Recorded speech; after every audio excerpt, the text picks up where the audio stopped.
Olá, meus amigos do canal Critica Brasil, sejam todos bem-vindos. Está no ar Critica Brasil News, falando a verdade, doem quem doer. Hoje, dia 17 de abril de 2022, arrepia no like, arrebenta a boca do sapato. Quando a gente entra, vocês ficam alegres e a gadaiada pira. Muito obrigado pela sua audiência. Vamos comentar aqui sobre 3 notícias que estão circulando nas redes sociais e fazendo a cabeça de muita gente discutindo. Uma é a questão do Lula, da China, dos Estados Unidos, Ucrânia e Rússia. A mídia corporativa, o PIG, está lascando o pau no Lula. Lula esqueceu os Estados Unidos. Lula correu para os braços da China. Lula está querendo fazer frente ali à defesa da Rússia. Enfim, todo mundo comentando, o pessoal falando. E eu também vou dar meu pitaco, me dar minha opinião aqui. Agora, diante do fato de que o presidente Lula está viajando para o Oriente. O Lula vai ter uma viagem para o Ocidente. Veja, quando eu encontro o meu amigo do lado A, eu digo, amigo, você é o top. Quando eu encontro o meu amigo do lado B, eu digo assim, você é top também. Isso chama-se diplomacia.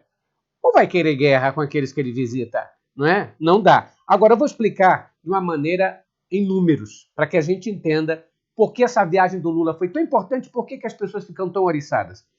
A outra situação é a guerra de narrativa entre a ex-primeira-dama Michele Bolsonaro e a atual primeira-dama Rosângela Lula da Silva, a Janja, sobre os móveis dentro do Palácio da Alvorada. A Janja disse que encontrou tudo desarrumado, tudo bagunçado e muitos móveis que sumiram. A Michele diz, não fui eu, não. Estão guardados lá e tudo que eu usava eram meus. Mas enfim, vamos já ver, inclusive tem um vídeo da Michele falando sobre isso. A outra situação que nós vamos falar aqui, minha gente, é da questão da Polícia Rodoviária Federal. Foi descoberto que a Polícia Rodoviária Federal pagou aqueles policiais que estavam de folga no dia da eleição, muito mais, quase a maioria deles, nos territórios, nos estados onde o Lula era mais forte que o Bolsonaro. Agora o negócio piringou, porque a coisa ficou maior ainda do que era.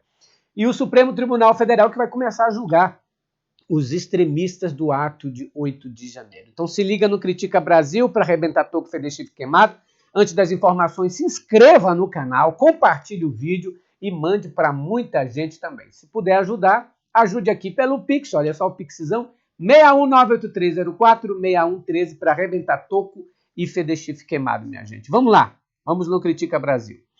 Uma primeira informação aqui, vamos logo a Michele, que é a seguinte. Assim que a Janja entrou no Palácio da Alvorada, levou até a equipe de televisão para mostrar como é que estava a condição do Palácio da Alvorada, onde os presidentes moram. Era tapete rasgado, eram móveis furados, outros que sumiram, e disse o seguinte, ó, tem alguma coisa estranha por aqui. Aí a Janja fez, então, aquele trabalho de tentar levantar para ver se comprava, substituía alguns móveis para ficar dentro do Palácio da Alvorada. Aí surgiu aí uma das compras que a Janja quis passar para lá, é uma compra de uma mesa. Aí, isso aqui, quando falaram do valor da mesa, aí todo mundo bolsonarista começou a falar mal. A mesa, 200 mil.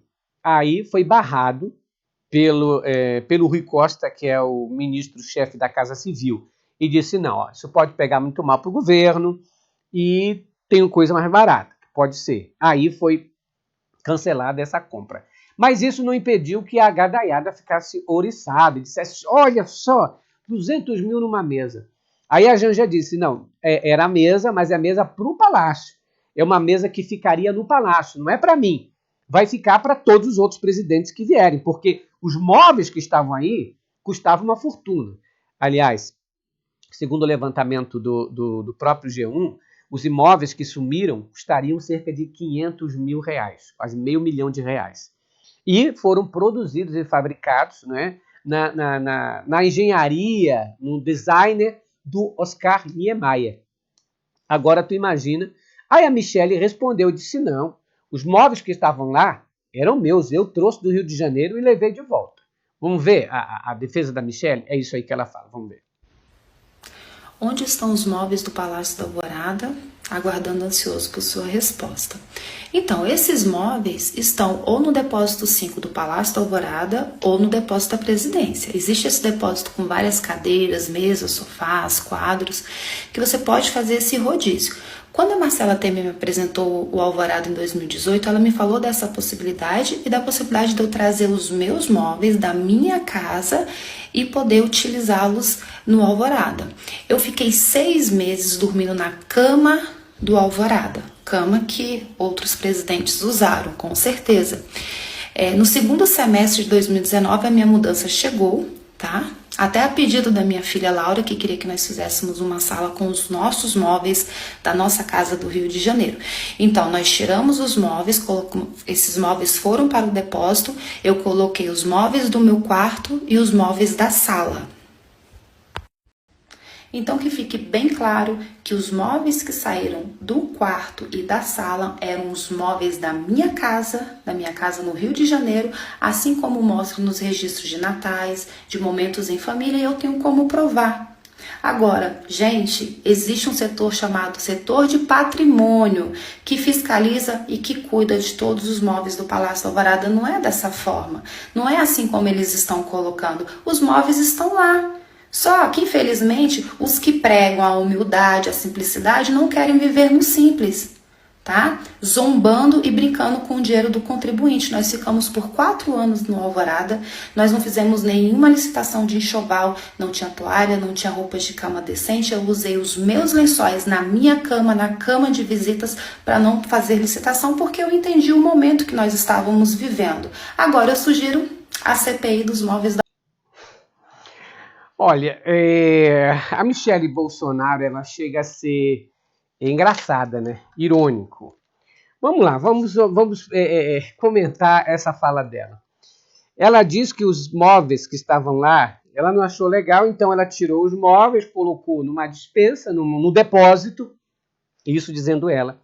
E aí trouxe os móveis delas, que deveriam ser muito mais bonitos do que os que estavam no palácio, porque a Dilma morou por lá, o José Sarney morou por lá, o Fernando Henrique morou por lá.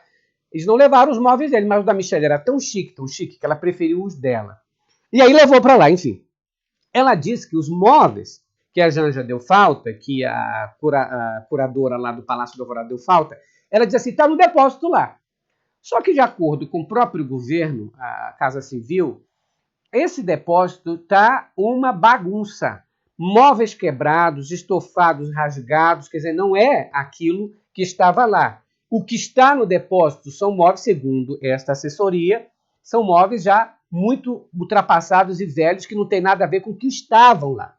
Inclusive, a Janja e as redes sociais jogaram as imagens reais do que a Dilma tinha lá e o Michel Temer quando moravam lá.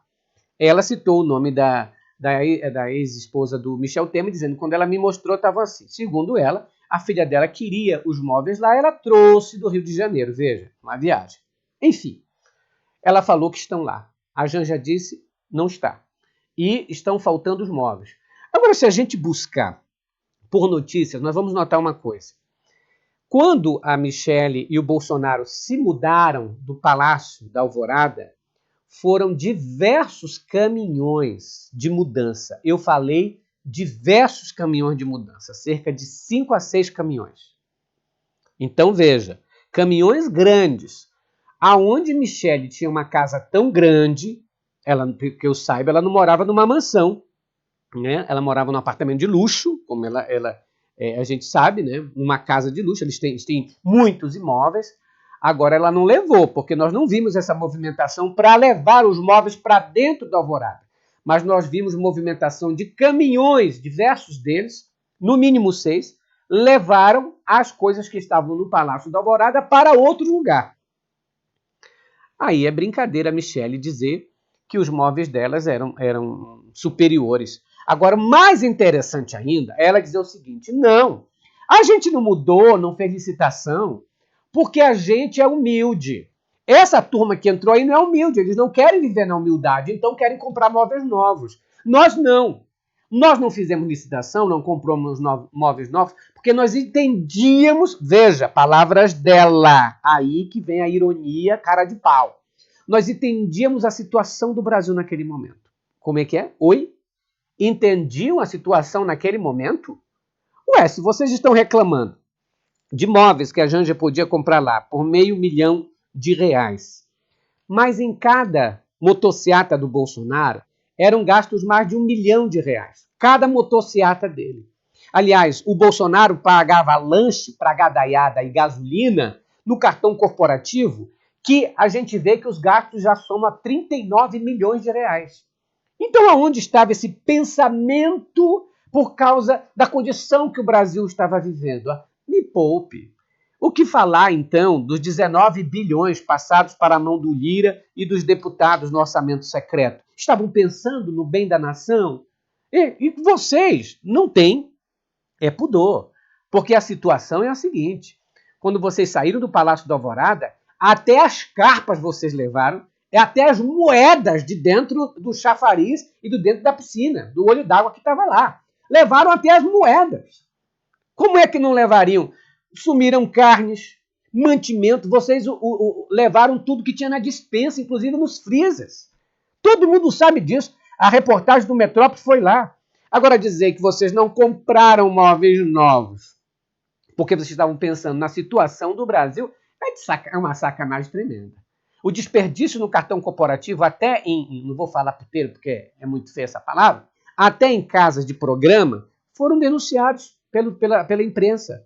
Então, esse papo de boa moça, bons rapazes, que defendiam o patrimônio e viviam na humildade, não é bem assim. Nunca viveram na humildade. E reclamar que o Lula está ficando em hotel, não sei do quê, a mesma coisa vocês ficaram. Eu, quando eu viajo, eu não quero ficar em porcaria. Aí vocês sempre ficaram em hotel de luxo. Agora, como é a Janja vai ficar no hotel 4 estrelas. Sabe, é muita brincadeira de vocês. Agora, a coisa principal que não acontece na viagem do presidente Lula é quando ele volta com acordos internacionais. Volta com acordo dos Emirados Árabes, volta com acordo na China, acordos esses que vocês não fizeram e que vocês fizeram com chavo. O Lula não trouxe, cocaína no avião e não trouxe também joias para propina. O Lula trouxe propostas, projetos. E isso que é importante para o Brasil. Então, essa cara de pau de vocês de fazer isso, a pergunta fica no ar. Cadê os móveis que sumiram? Ah, não, a gente não deu nenhum. Então destruíram. Porque, que eu saiba, lá virava uma palhaçada. Porque você mesmo impedia os filhos do Bolsonaro de não ir lá porque fazia uma festa. Porque o Alvorada se tornou assim um cabaré. Tem cabaré essa noite. Tem cabaré. Você sabe disso. Teve até porradal lá dentro. O Renan que quis montar em cima de ti, desbufetear, foi maior onda. Quer dizer, era o maior que acontecia lá dentro. Então não venha pagar de boa moça, não, que isso daí... eram os meus imóveis. Sei, meus imóveis. O Bolsonaro não sabe separar. Vocês nunca souberam separar o que é público do privado. Faziam da casa do Palácio da Alvorada, do Palácio do Planalto, como se fosse a casa de vocês. Assim vocês fizeram com todas as outras coisas. O Bolsonaro não pegou todos esses presentes que iam ser para o acervo presidencial para ele mesmo? Não teve que devolver? E por que tu não poderia ter pego esses móveis? Se não pegou os móveis, estragou. Das duas, uma. Se não pegou, estragou. Certo é que lá não estão. Vamos lá, gente. Deixa essa pendenga para outra situação. E é o seguinte. Falando agora sobre Rússia e China, pessoal. Rússia e China, porque é importante a gente saber diferenciar uma coisa da outra. Olha, em primeiro lugar, funcionários do governo americano lembraram que quando o Bolsonaro atacou a democracia no Brasil, atacava as urnas brasileiras, que os Estados Unidos foram o único país desses grandes que se posicionaram e se expuseram ali e foram contra esses atos, que foram os Estados Unidos, na pessoa do Joe Biden. Então, os Estados Unidos disse, não, a democracia tem que ser respeitada. As eleições brasileiras têm que ser respeitadas. Neste lado, quando o Bolsonaro estava querendo dar o golpe, os Estados Unidos se pronunciou. E os funcionários da Casa Branca disseram, ó, nós fomos aqueles que garantimos aí, ao menos internacionalmente, a situação para que o Bolsonaro não desse o golpe. Agora, o Lula faz essas falas e nos ofende. E fica ruim para nós.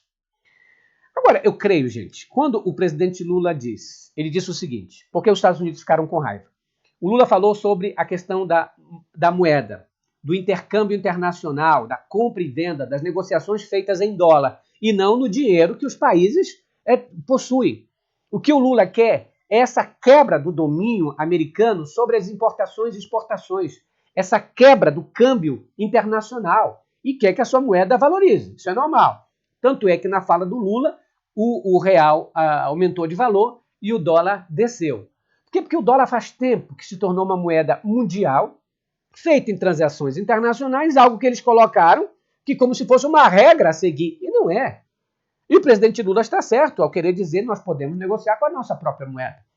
Esse paradigma e essa quebra foi dada naquelas negociações da Rússia, da guerra, aonde a Rússia falou, não, tudo aquilo que comprarem de mim agora vão ter que comprar e pagar com meu dinheiro, com dinheiro nosso. E aí, para pagar com o dinheiro da Rússia, tem que comprar o dinheiro da Rússia e depois pagar com o dinheiro da Rússia, porque com dinheiro americano não se faz. Os Estados Unidos estão com muito medo de perder essa hegemonia que tinha. Aliás, não tem mais, na verdade, porque o domínio chinês é cada vez maior. A situação é meio perigosa quando a gente, ideologicamente, fica achando que um lado é bandido, o outro lado é artista. Isso aí é inocência ideológica de cada um de nós. Não vamos acreditar que, neste momento, os Estados Unidos é o artista, a China é a bandida, ou que a China é a bandidinha e os Estados Unidos seria o artista da história. Não há essa situação. O que há são países que dependem ou não dependem da tua economia, que fazem ou não fazem comércio com você, que dão ou não dão lucro para você, e que você tem ou não tem um comércio grande. É isso que o país tem que fazer. Não é a questão ideológica. Porque assim como eu reclamava do Bolsonaro em se comportar de uma maneira pró-americana, mas subalterna aos Estados Unidos, fazendo até ali, prestando continência à bandeira americana, isso é aquela síndrome de vira-lata, é o complexo de vira-lata, de achar que tudo que é dos Estados Unidos e da Europa é melhor, então eles têm que ser exaltados e nós diminuídos. E isso não faz o país crescer.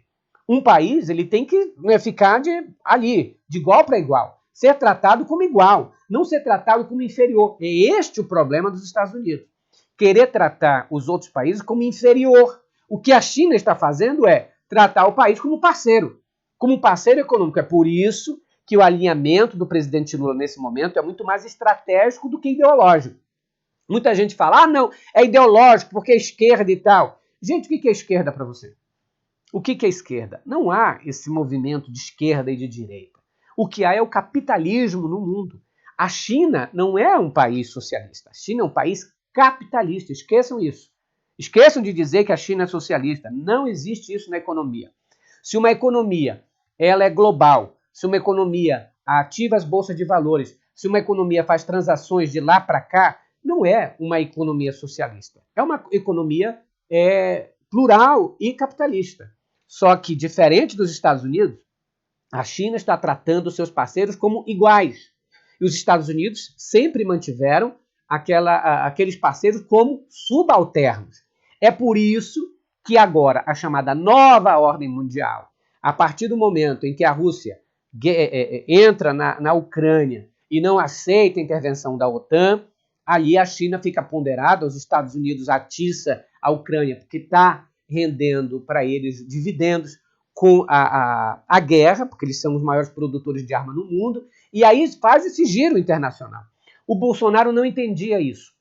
O que o Bolsonaro entendia? Que os Estados Unidos é o capitalista, que os Estados Unidos é contra o comunista, e que os Estados Unidos têm que ser exaltado independente da balança comercial não ser favorável. E isso não dá, isso não é legal. O que não dá também é a gente imaginar que a China, por ser contra os Estados Unidos, então se torna uma aliada melhor, é uma amiguinha, é amiga de todos e sempre vai ser assim. Não há inocentes nesse caso. E a gente tem que ser bem claro. Vocês sabem que eu não costumo passar pano para ninguém. Tanto os Estados Unidos como a China são países riquíssimos, poderosos, tanto economicamente como militarmente, e que ali esbanjam a sua influência e querem ficar mais influentes. A situação não é abandonar os Estados Unidos para cair nos braços da China, porque, independente de qualquer coisa, os dois são os maiores exportadores e importadores do mundo, e esses dois detêm a economia global. E não adianta a gente dizer assim, eu vou sair da influência americana para ficar na influência chinesa. Eu vou sair da corrente que me prende aos Estados Unidos e entrar numa corrente que me prende à China. Não existe isso, minha gente.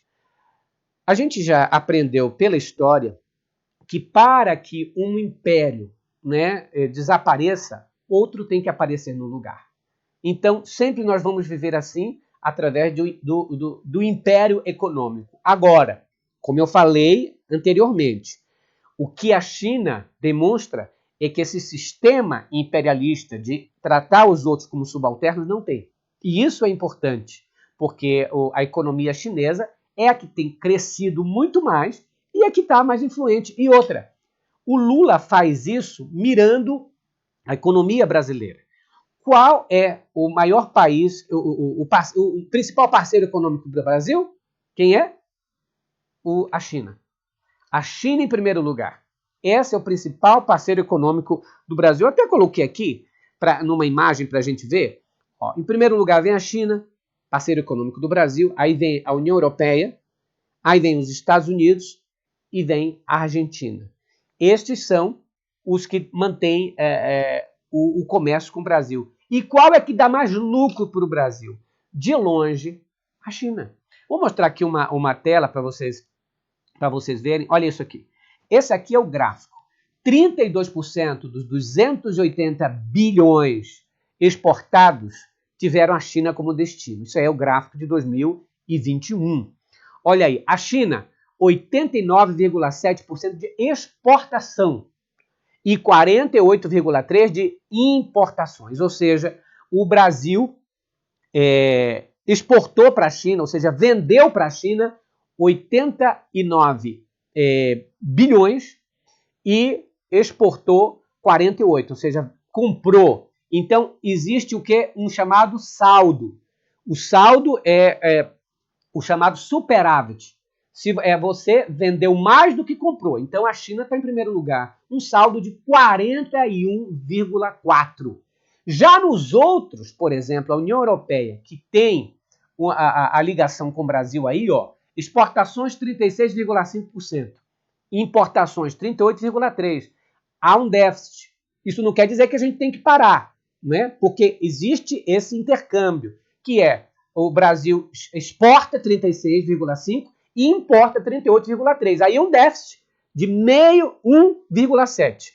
Já nos Estados Unidos, olha aí, exportações 31,1% e importações 39,4%. Ou seja, os Estados Unidos, o Brasil exportou para os Estados Unidos 31% e importou 39%. Então, a balança comercial fica um déficit de menos 8,3%.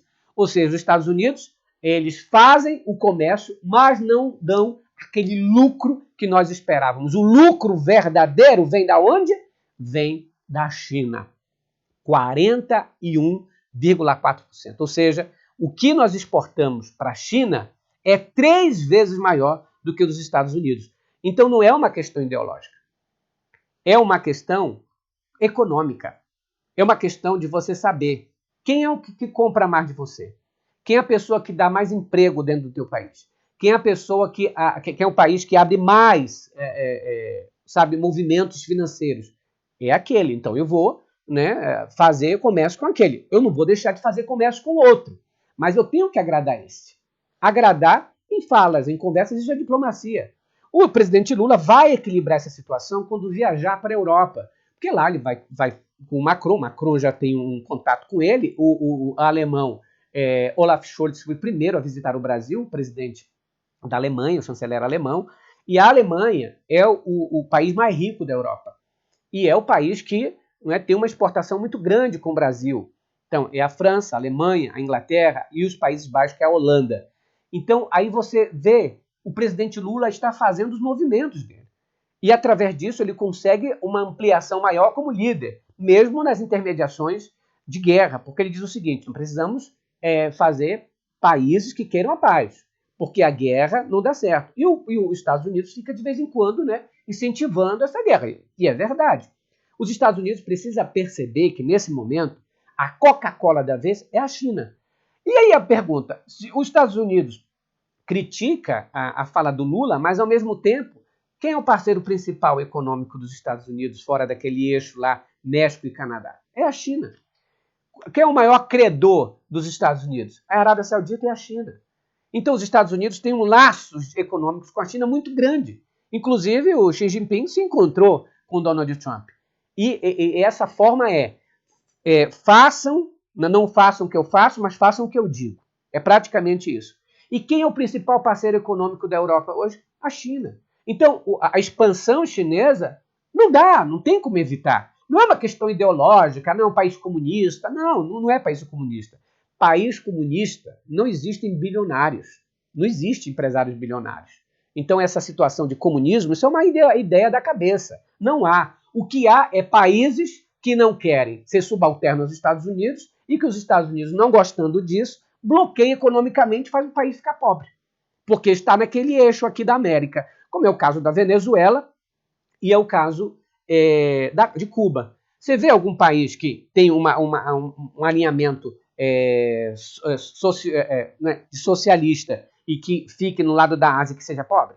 Não tem, porque lá a influência americana não entra, que é a influência chinesa, que abre para todo mundo as portas. Agora, não vamos nos enganar, achando que é artista aquele ali é bandido. Em caso da democracia, realmente, os Estados Unidos foi o único país que abertamente falou contra a situação no Brasil, aqui do Bolsonaro, enquanto Rússia e China ficaram caladas. Então, o Lula vai tentar equilibrar essa situação. É claro que, chegando nos Estados Unidos e na Europa, ele vai ter um tom apaziguador. Nesse momento, o presidente Lula sabe o que faz. Inclusive, o Sergei Lavrov, que é... só para mostrar para vocês aqui esse gráfico, que é esse aqui, ó. Olha isso aqui. Dá uma olhada. Esse aqui é o gráfico, gente, do que é a influência da China agora, nesse momento. Então, você tem aí o que foi, um dia, o Brasil, a economia americana. Esse que está em azul são influências americanas na economia. E o que está em vermelho, influência chinesa, desde 2018. Quando você vê essa parte vermelha aqui, quase tudo era azul. Agora está tudo o quê? Com influência chinesa. Por quê? Porque a China cresceu muito, o comércio se expandiu e todo mundo quer negociar com um parceiro econômico que lhe vê como um igual, não como um subalterno. Simples assim. E o ministro das Relações Internacionais e Relações Exteriores da Rússia chegou ao Brasil. O ministro Sergei Lavrov, que desde 2004 participa dessas relações internacionais, foi escolhido pelo russo Vladimir Putin, e desde lá ele continua sendo o representante forte da Rússia no mundo. Ele vai falar sobre a questão da guerra na Ucrânia, e a relação comercial entre o Brasil e a Rússia. A Rússia é o 6º país que faz comércio com o Brasil nessa questão de topo. O ministro Mauro Vieira, que é o chanceler brasileiro do Itamaraty, está recepcionando, está reunido com ele, e Lula está defendendo um acordo de paz. Sergei Lavrov é conhecidíssimo pelo tom apaziguador, diplomático. Esse cara aí é muito top, acompanho ele há muitos anos, há muito tempo. Senhoras e senhores, arrebente a boca do sapato, se inscreva no canal, ajude pelo Pix 61983046113 e também no super chat aqui para nós. A PRF contratou funcionários que estavam de folga para atuar nos estados onde Lula estava mais forte e venceu Jair Bolsonaro, que aponta aqui um relatório da Polícia Federal e do Ministério da Justiça. Anderson Torres está cada vez mais encurralado, porque todas as vezes que sai uma prova, mostra-se que ele estava querendo impedir realmente a eleição livre e a vitória do presidente Lula, fazendo aquelas blitz, né, que nunca se tinha visto daquele jeito, impedindo os eleitores de Lula de chegar às sessões eleitorais. Agora, saiu que contrataram pessoas que estavam de folga somente para os estados onde o Lula era forte. É mole ou tu quer mais? A gente volta à noite com essas e outras informações às 21 horas. Um beijo no coração de todos. Hasta la vista, baby. Tchau, pessoal. Prazer.